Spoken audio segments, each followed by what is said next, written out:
Hello, everybody. I'm Mickey Moore, your host for Run Life Today. Welcome to another episode of Season 1, where we bring some inspiring conversations with individuals, teams, and businesses as to how they get the most out of life by running more of life versus letting life run them. Super excited to have a good friend, Dr. Heather Burch, with us. Hello, Heather. And as always, if you want to watch our videos and learn more about Run Life Today, visit our website, runlifetoday.org. Subscribe, please, and like us, watch us, follow us, and all of that. So let's jump right into it for our audience's sake, because Heather's got a lot to share and a very inspiring story. Heather, you and I, we go way back. I think I want to say early 2000s, maybe, or even before that. And I'm certainly familiar with some of your story, but maybe our audience isn't. So I'm going to travel back in time. Tell us a little bit about your background, Heather, as far as family, like, where you grew up, kind of take us through that brief, say, till you got to college, when unfortunately you had to go east to, I forget the name of that school, but tell us a little bit about your upbringing, Heather. I was actually born in Tallahassee. I'm one of the probably very few people that really was a native Tallahassean.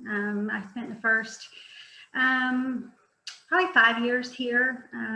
My mom and stepdad went to FAMU here to pharmacy school after I was born, and then we ended up moving down to Tampa. We were down there for a long time. Then my grandfather got sick, and we moved back up this way to a little town about 50 miles west of here from Blountstown, and that's where I did most of my growing up. That's where I went to high school. Mm-hmm. Then I did go to Chipola, and I loved that I went to Chipola. It was a great school for me. It was a great transition from Blountstown to UF. And after Chipola, I went to UF and was there for many years. And again, but you love the Seminoles. Let's just clear that now, right? When I was born here, my dad took me to all the games when I was little, and I literally cried for the Noles if they lost, and lived and died by them, and was a very lonesome Seminole fan down at UF for sure. And I know we have a lot of things in common, but one of them is we both have sat in those wooden benches at the end zone in Doe Campbell Stadium. You remember that? Yes. So my dad used to buy me the Ronald McDonald tickets. You could get a whole season's worth of tickets, I think, for $25 for kids. And my sister and I would sit in the end zone. Of course, my dad and stepmom were up in the stands somewhere. But I remember losing to Miami by 1 point in 1983. I was 10 years old. Okay, yeah. And sitting in those bleachers. Some things have changed since then. In particular, the prices aren't $25 anymore for anybody of any age. I think the Cokes are now $25. So real quick, because I didn't know about that Tampa thing. What part of Tampa did you? So we lived near St. Pete, is where we lived. Okay, a little south. Okay. My wife's from Brandon. Her family's from Brandon. So I wasn't aware that you actually lived in Tampa for a little while. Yeah, I've been a Bucks fan, so that's also good times right now. We can talk about that too. So any siblings, by the way? I don't recall. Yes, I have 2 brothers and 2 sisters. So okay, big family. Are you in the middle, or are you the oldest? I was the youngest for many, many years. I have a younger brother. He's 14 years younger than me. So I was the baby for a long time until John came along. Now it's baby John, but you could teach him so much. That's right. so much, yes. Sometimes I forget he's my brother, because I was 14 when he was born. So sometimes I'm like a second mom to him. How lucky he is. So orthodontics, right? So you go to University of Florida, and of course here in Tallahassee, we don't have that. We didn't have that when we were in college. So your interest in becoming an orthodontist, being a dentist, and all of that, it started early in your life. Tell us a little bit about that. So I really feel like God wanted me to be an orthodontist. That sounds weird. People may think, why would God want anyone to be an orthodontist? I don't know. I can't answer those questions, but I do know I was born basically from the time I can't remember wanting to be anything else but a dentist. From the time I was like 5 years old, my mom would tell me, I'd come out of the dentist, I wanted to be a dentist from the time I was 5. And I was really singularly focused. I mean, it really formed everything as I was going through school. I mean, everything, I was a very serious student from young because I knew that that's what I wanted. So it really formed friends I made, decisions I made, stuff like that for me. Even I was really blessed to have that kind of goal. Around 13, I had braces and really changed my life. I had not nice teeth, and it was really changed how I felt about myself. And so I was like, well, I want to do this. And so that's the path. I never thought about doing anything else. That's interesting. Again, what is that magic moment that brings us where we are in a career? And sometimes we don't find it 5, 10, 15 years later. And sometimes we know it when we're 5 years old. So I was very lucky. I mean, yeah. in some ways, not ever entertaining something else. I thought, as I've gotten older, like, should I have at least entertained something else, Yeah. But it's worked out where I just feel it's a calling. I really do. I just feel like I'm right where I need to be. Okay, so what we like to do here is talk a little bit about business, right? So we talk a little bit about your hobbies, maybe some fitness things, and talk a little bit about your family and faith, and then get into some of that community involvement. As I mentioned earlier, just to really kind of show all those lanes of life, work and life, that you and your family spend a lot of time in. So let's talk a little bit about the business side. Now, I know you came out of college. Of course, you worked somewhere other than your own business for a little bit. You have to, right, to get some experience. But if I understand it, you're in 18 years now of having your own business, running your own orthodontic business. Would that be the right way to say it? So tell me a little bit about that experience, highlights, lowlights, most challenging part. I mean, but really all the lives that you've touched, if it touched you when you were 5 or when you were 12, when you got braces, from a self-esteem standpoint, just imagine how many young people, adults you've changed in that 18 years. So tell us a little bit about your business, please. And I say this for every morning. We have a morning meeting in my office, and I say, we are here not to straighten teeth. That's not why we're here. It's awesome that we get to do that, but it is important to me that my business model is relationships first. So we intentionally try to have a relationship with each of our patients, and we get to straighten their teeth along the way. That's awesome. But that's not really what's the meaning in what you're doing every day.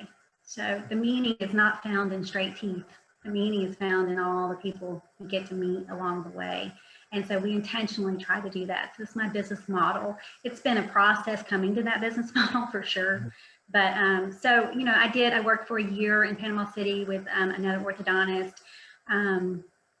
He basically challenged me and said, you won't be able to do this on your own. You need to stay with me. And I was just like, well, you might as well have just told me to go out and be very successful, tell me I couldn't do something.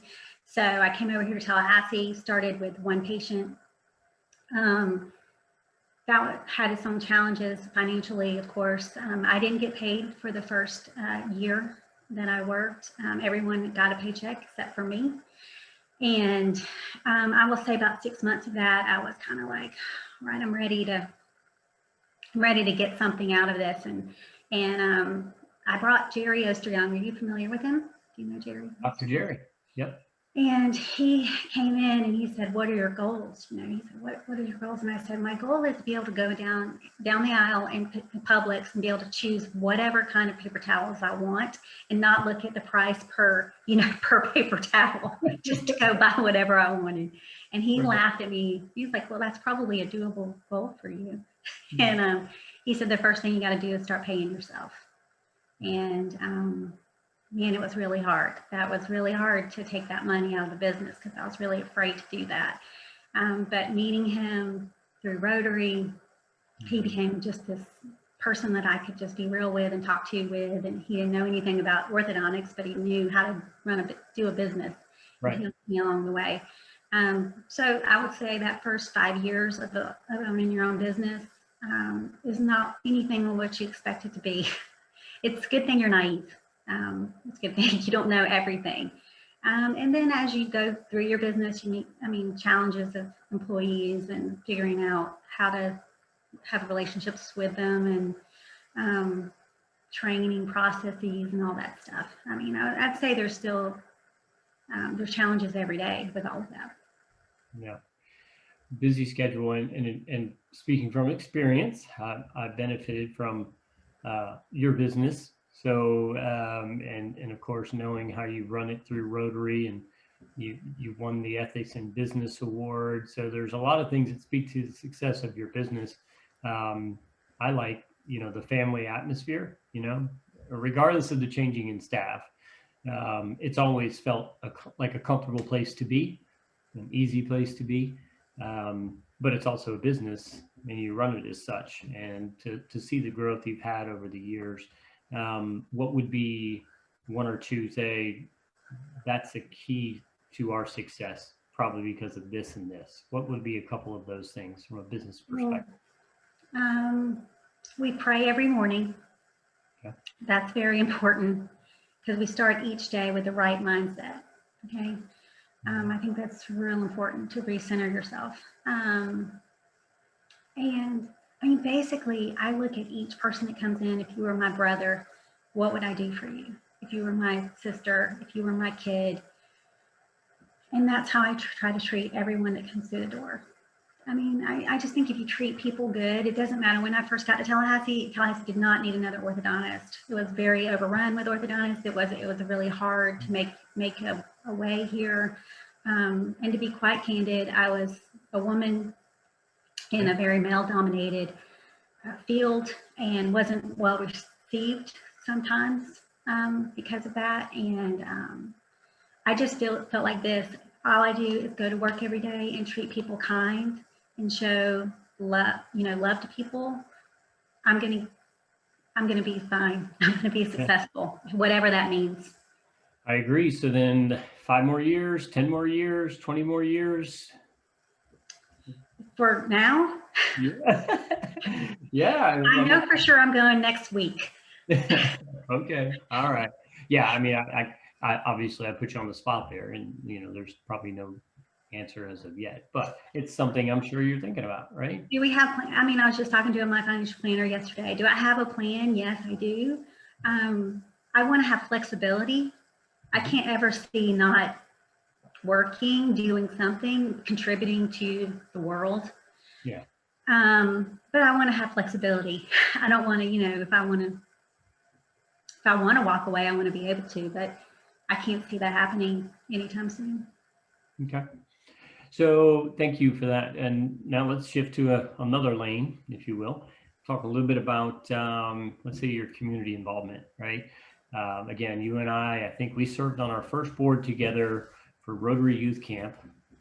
Now, you remember? That's a long time ago. That was a long time ago, and enjoyed that experience, elbow to elbow with you, and in service of I think a super important camp for those kids with developmental and physical challenges. So just share with us a little bit about your favorite causes, or causes that you and your team support, that you and your family support, or that really are close to your heart, like Relay for Life, like Rotary, and some others that you may be helping. Well, consistently I've been doing what's called this TOP Award, and I do it for the 8th grade students. And I've been doing that for really almost 18 years. Every 9 weeks, I get to meet a kid who, so my husband and I came up with this idea. I was just like, I want to reward kids who may not get rewarded, just good kids that everybody loves, but they just fall through the cracks, and they don't get the loving that they need to. And so we came up with this Outstanding Performer Award, the top award. And I wanted to do it for 8th grade because that's middle school, such a tough time. And I wanted it to be not just the kids who made straight A's, okay, but the kids who gave back to their school, the kids who come early to help the other kids, that kid that always is picking up the trash, and all the teachers love them, but they never really get up to that standard of getting a prize. Mm-hmm. So I came up with this, and I went to Swift Creek was my first school that I went to, and they were very welcoming, and Alice was the principal there, and she was like, yeah, let's do it. So the teachers pick the kids, and the administration pick the kids, and then I come, and then I give the kids like $100, which to us $100 isn't a lot, but to an 8th grade kid to have their own $100 bill is just awesome. They get a little trophy, and they get and we go, like, every school does it differently, but Swift Creek in particular they bring all the teachers in, the parents, grandparents, whoever wants to come, and they get to tell why they voted for their kid. And there's always tears. I mean, if you can imagine the parents just hearing, this is what we think of your kid. And so I've done that for Swift Creek, for Deer Lake, for Mumford Middle School, for Raw Middle School, for Fairview Middle School, and we've recently picked up two others this year, and I've just done that consistently every 9 weeks for 18 years, and I've met some amazing kids. If you are sad about where we're going as a society, all you got to do is really go out there and meet these kids. They're amazing, and they're doing amazing things. Nice. And that's just something that you may not have been aware about that I've done. And I just love it, and I never want to stop doing that. Awesome. So Rotary, you served on the board there, right? Are you serving anywhere now on boards? Again, we all need. I think no, I did. I did every single position on the Rotary board, every single position. I'm pretty proud of that because not a lot of people can say that. Yeah. And I loved my time in Rotary. It was awesome. Great. It's a great group. I'm not part of it right now. I did Chamber of Commerce. I've done, Relay for Life, Southern Scholarship Foundation. I mean, I've been part of a lot of boards, but right now, this season in my life, I'm not doing a whole lot of that right now for a variety of reasons. But sure. But I mean, that's one thing you have to be generous with yourself. There's times in your life where you can just give, and you should. And then there's other times when you just kind of have to pull back a little bit for your family, for your business. But that's right. Yeah, and I think that's a good hint to maybe what you might share later as to, what you've learned over the years, the art of being able to integrate so many things in your life, so don't give it all away yet. Okay. But I know you've got some great advice for us. So yeah, safe to say, and just being a friend of yours, over the years, I know education has always been something you've supported in our community and in Rotary and a few other things. But the Relay for Life, I'm gonna come right at you on this one. I want you to share with the audience why that matters so much to you. So in 2001, I was in my last year of residency as an orthodontist. And I had already gone through 4 years of dental school, and my last year coming down the home court. And I also have a 10-month-old. I was diagnosed with Hodgkin's lymphoma that at that time, and it really changed my life in every way your life can be changed. And I really struggled that first year that. After you're diagnosed, you kind of feel like you're in the middle of this storm. This tornado is what I like to call it.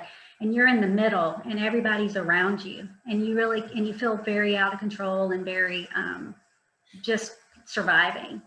And then after everybody's gone, and then you're like, oh, well, you're in remission. So now you go on living your life, and then they're expected just to be inserted back right where you were. And that's not how it works, or that's not how it worked for me. And I really struggled that first year post everything.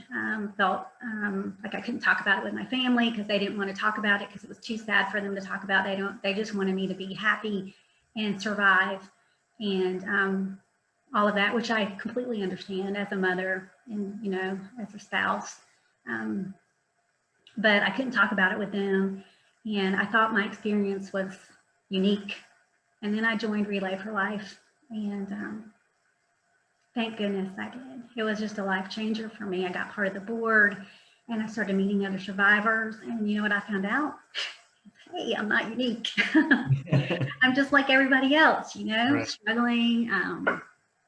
struggling with how to live after the thought of dying.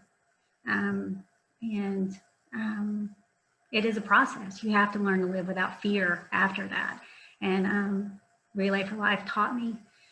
Relay for Life didn't teach me. The survivors of Relay for Life taught me how to live after that. Thank you for sharing that. Going on 19 years.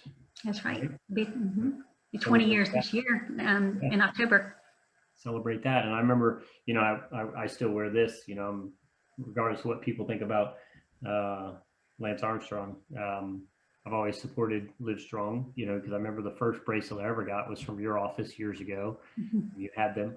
And, you know, my mother is a cancer survivor. I know we all know other people who are survivors. And Right. so I'm a fan of that. And I know it takes great courage. So it's good to have you here.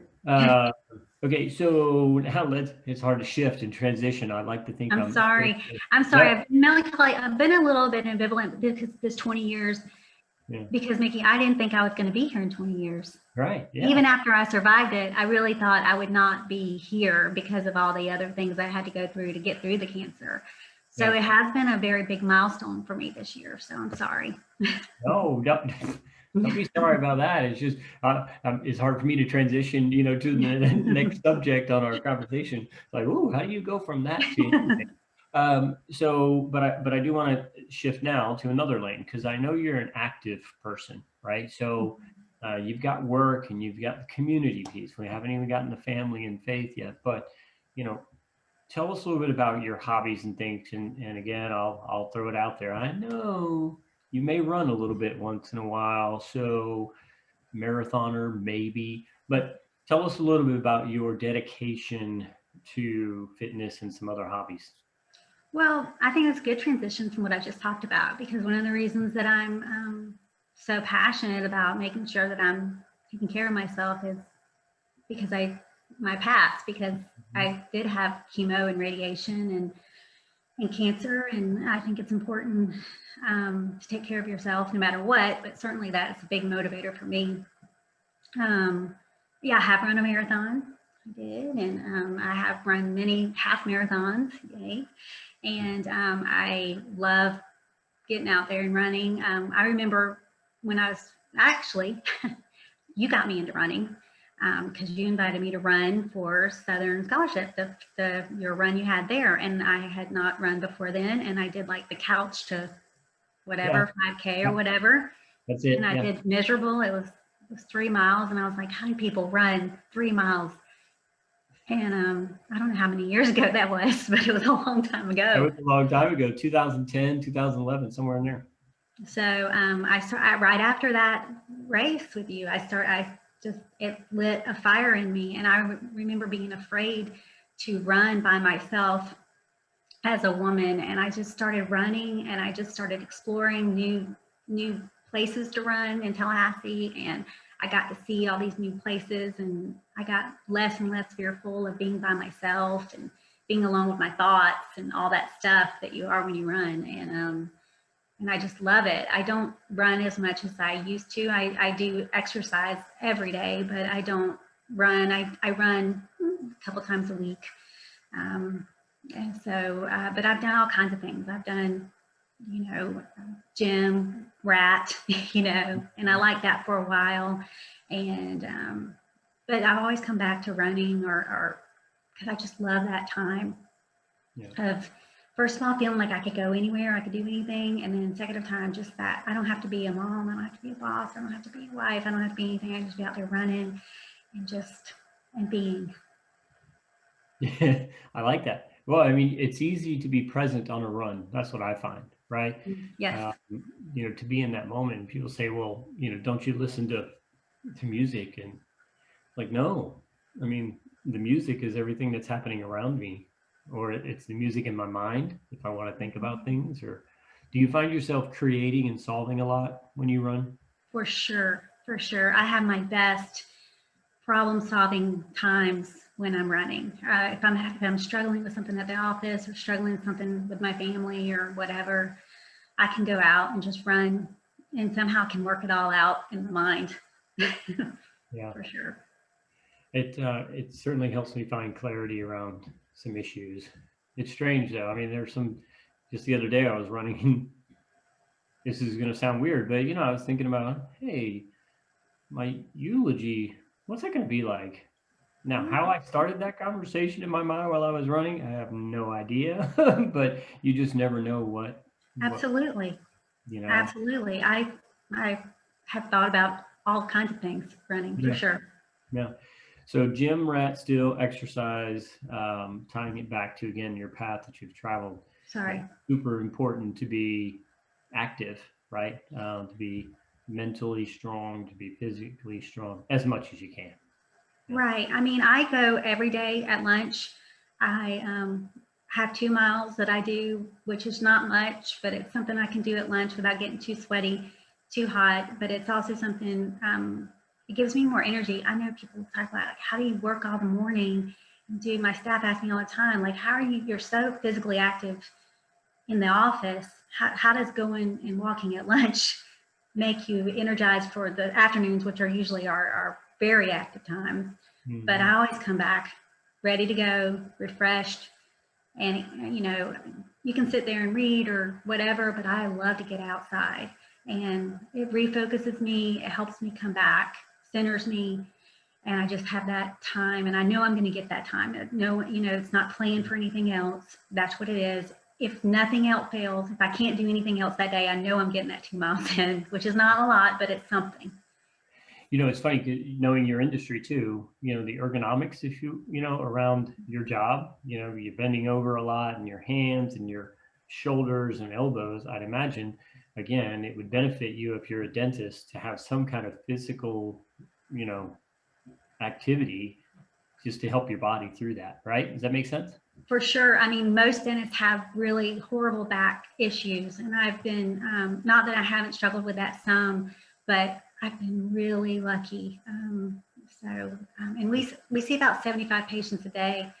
So we're moving and grooving. And I don't think I could do that if I wasn't physically active. Yeah. Yeah. So, okay. So now let's kind of shift to this last lane. I want to share a little bit because, again, I know a little bit about your family and I understand already, and I'm sure our audience does, how strong your faith is and how important a role it plays in your life. So tell us a little bit about family and faith, together and how y'all make time and spend that time together. It has to be purposeful decision because life can really, especially if you're like you and I know, you've got your hands in a lot of different things and we like to do, and I need to be, my mind needs for me to be active, and it's really easy to let your family kind of fall through, because they're just there. But I have been trying to intentionally spend time. My daughter just recently went to college. She's 20. And it certainly feels like it's gone way too fast. And I have an 11-year-old, and it's just kind of like, you just get this one time with them. Mm-hmm. And it seems so crazy while you're in the moment of it. It really does. And it seems like you have this like long time with them. But gosh, once they're gone, it's like a blink. It's like a blink. And so I'm really trying to spend as much time as I can. Zachary's he likes to run track. He's a baseball guy. He does both of those, travel. That takes a lot of time and effort. We're gone a lot of weekends. He's out every night training, and so that's where I'm spending a lot of my time. Alan and I have been married 27 years, so that's also, I know, right? That's intentional every day, getting up and intentionally staying married. That's important that you have that we both say all the time, our decisions, our commitment to our kids and to each other is decisions we make, not by feelings, but by commitments. And that's biblical. I try to start every morning with reading the Bible, something positive, especially right now. I've been intentionally getting all the negative out of my life. It's been, since the pandemic, it's been easy to get caught up in all negative, and so I've been really trying to listen to just positive podcasts, getting off social media, making sure I'm in the Word, and making sure I'm just surrounding myself with positive, even music, whatever I can do to pump positive stuff in my life right now. I'm really trying to intentionally do that. Pump out the negative, pump in the positive. The negative's going to seep in. You don't have to go looking for that. Yeah. So I think that's how, so Alan and I, our team, we're committed. We're a team for our kids. We've always been a team. We got married at 21. We were down in Gainesville. We had nothing. And that helped. We were either going to come together or go apart, and we came together, and we've just always been a team. And fortunately, your husband, he doesn't have a stressful job at all. So, as a principal of a high school, I mean, there's no stress there in dealing with all of that. Especially this year. Yeah, he's got an easy job. I've never seen his name in the paper at all. Okay, I'm kidding, but no, thank you for sharing that. I know there's a lot of personal things in there, but that's who you are, and again, I find you and Alan, I don't know him as well as I know you, but to be inspiring people and business people and family people and faithful people, athletic people. I mean, you guys have the inspiring attributes across all those lanes. So thank you for sharing that stuff. So now let's get to, again, the primary purpose of Run Life today, again, is being able to share. There's some people watching, watching this that are saying, how can I get better at running more of life versus life running me? And, that's where this idea came up. And we know it's not a science. There's no formula, right? There's no plug and play and it'll work. Woo! To me, it's more of an art, right? And we all learn through it, and we succeed sometimes and we fail sometimes. But in this, I just wanted to be able to provide an opportunity for you to share some things that maybe one or two listeners can try themselves and be more successful than not. So what would you say, Dr. Burch, would help some folks, or what's helped you over the years be able to be successful, relatively speaking, across so many lanes of work and life? First, I was laughing about this with my friend as we were talking about this interview, and I was talking to her, and I was like, gosh, Ren, the alarm goes off and I just do what I got to do. I don't really, what is the formula? I'm definitely goal oriented. I think it's so important to have your goals. I mean, everybody laughs off New Year's resolutions or whatever, but I intentionally, at the beginning of the year, this is what I want to do in all these lanes. In faith, this is what I want to do. In fitness, this is what I want to do. In business, this is what I want to do. With family, this is what I'm going to do. And you have to be intentional, and I'm a very goal-oriented person. So I have to have goals, and I have to have a carrot, that, okay, what did you do today to meet that goal that you wanted to? And I need that. I need that, that constant movement forward. So I think goal setting is trite, sometimes can be overlooked because it seems so easy, but actually you'd be surprised at actually writing stuff down on January 1st and then looking at it on December 31st, writing it down, it happens. It absolutely happens. So I think that's really important. That would be a big thing for me. And then, also saying that it's okay to change your goals.